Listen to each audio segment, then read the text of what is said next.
Ar norit recepto iš 3 ingredientų sausainiukų? Fantastinis, tirpsta burnoj, žiauriai greitai ir iš tikrųjų jūsų priešpečiams, kad turėtumėte skanius priešpečius, daug baltymų ir nėra jokių pieno produktų, puikiai tinka jūsų sveikiems priešpečiams.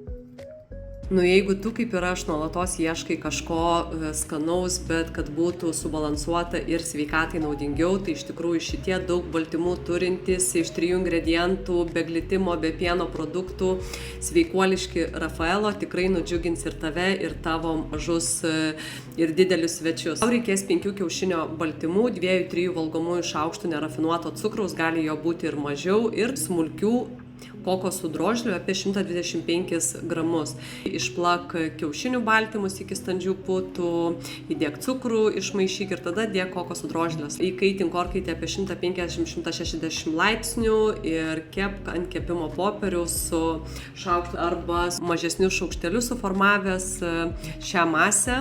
Labai paprasta, labai lengvai paruošiama ir tikrai neabejoju tau patiks. Patiko šis mano sveikuoliškas Rafaelo, be glitimo, be pieno produktų, daug baltymų turintis. Ar nori daugiau mano receptų, spausk like, dalinkis su draugais ir rašyk komentare daugiau receptų. O jeigu nori, kad tavo gyvenime įnešiu ne tik tai receptus, bet reikalinga atgauti sveikatą, atgauti normalų kūno svorį, kreipkis į mane.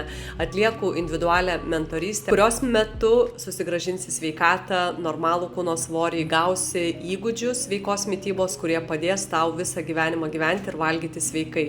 Daugiau apie individualią mentorystę gali paskaityti mano nuorodoje, kurią nurodysiu aprašyme.